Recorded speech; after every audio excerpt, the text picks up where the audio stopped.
Magandang araw, ngayon naman pag-uusapan natin ang General Labor Standards. Ito ay ang pinakamababang pamantayan o batas ng Pilipinas tungkol sa paggawa. Ito ay ang updated version na nakapaloob ang bagong minimum wage.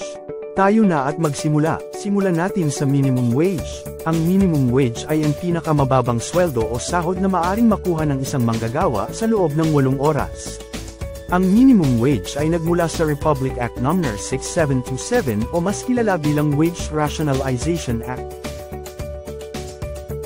Simula noong July 17, 2024, ang minimum rate sa National Capital Region ay 645 sa non-agriculture at 608 naman sa agriculture, service at retail na establishments na mayroong 15 employees pababa at manufacturing establishments na mayroong 10 employees pababa. Ang National Capital Region ay binubuo ng Caloocan, Las Piñas, Mandaluyong, Makati, Manila, Marikina, Malabon, Muntinlupa, Navotas, Parañaque, Pasay, Pasig, Quezon City, San Juan, Taguig, Valenzuela at Munisipalidad ng Pateros. Ngayon naman pag-uusapan natin ang holiday pay, overtime pay at night shift differential pay. Unahin na natin ang regular holiday.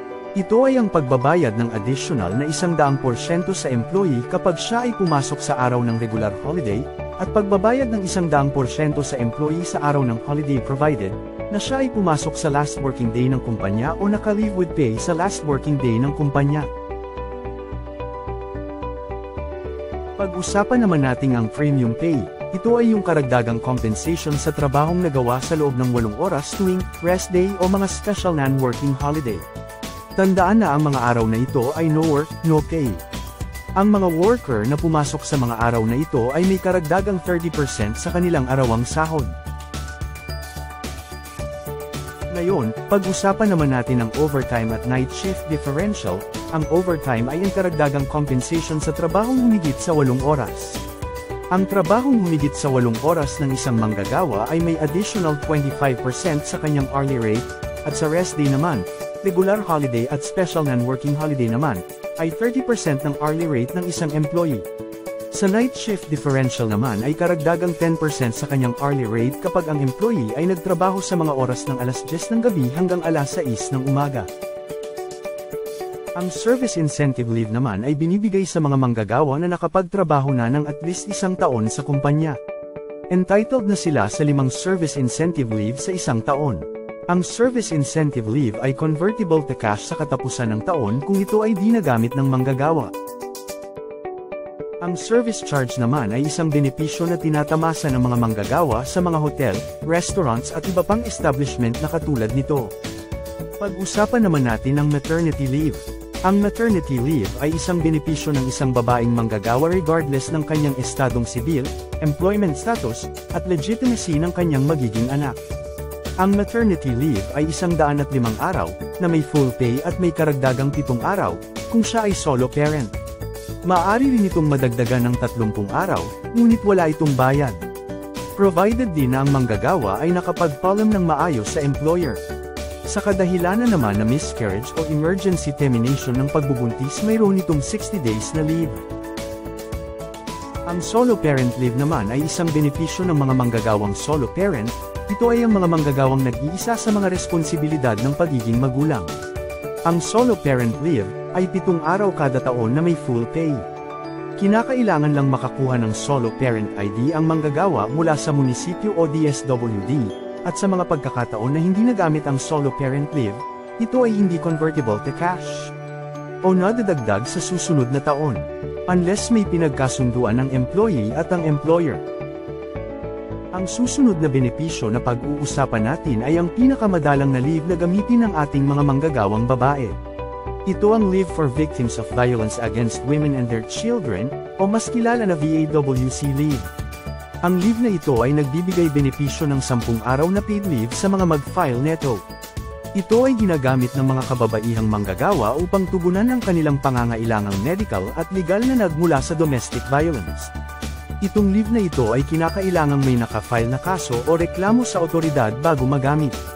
Sa mga pagkakataon na dinagamit ang leave na ito, hindi ito convertible to cash o madadagdag sa susunod na taon.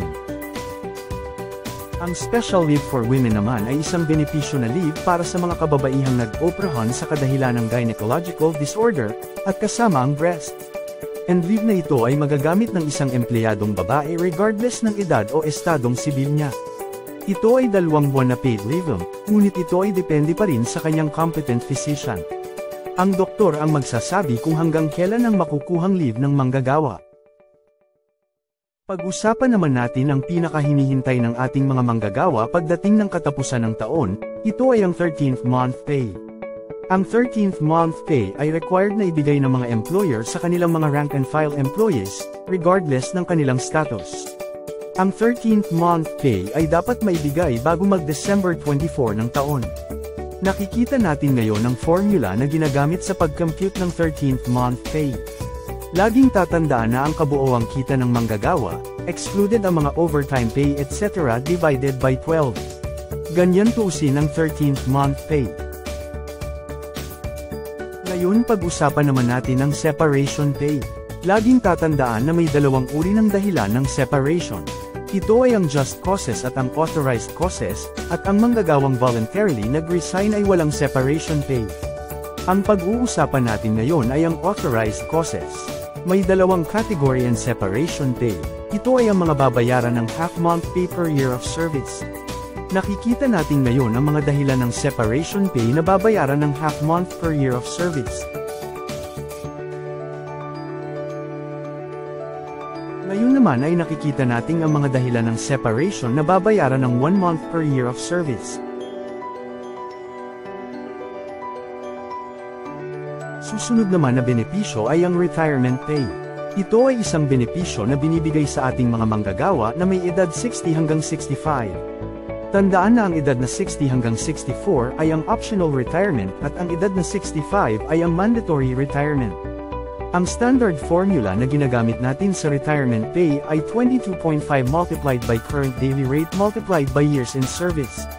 Tatandaan din natin na ang manggagawa ay kinakailangan na nakapagsilbi na ng 5 taong sa kumpanya para mag-qualify sa retirement pay. Nakapaloob din sa GLS ang social legislation benefits katulad ng SSS, PhilHealth at PAIBIG, na mandatory sa lahat ng empleyado na magkaroon nito. Ang Social Security Program ay nagbibigay ng isang pakete ng mga benepisyo sa pagkakataon ng kamatayan, kapansanan, pagkakasakit, pagiging ina, at katandaan ng empleyado. Pangalawa, ang PhilHealth ay isang health insurance program para sa maaaring mangangailangan ng pinansyal na tulong kapag sila ay naospital. Ang pangatlo ay ang PAIBIG, ay isang mutual na system ng pag-iimpok at pagtitipid para sa mga naka-empleyo sa pribado at pamahalaan at sa mga iba pang grupo na kumikita, na suportado sa pamamagitan ng parehas na ipinag-uutos na mga kontribusyon ng kani-kanilang mga may pagawa na ang pangunahing investment ay pabahay. Bilang pagtatapos ng video na ito, narito ang compliance guide para sa lahat ng establishment. Mangyaring bigyan pansin ang lahat ng nakasulat upang mas maging compliant ang ating establishment sa General Labor Standards.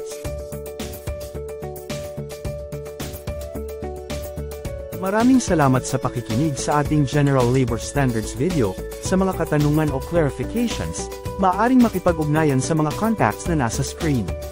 Muli maraming salamat mula sa Dole Comanava.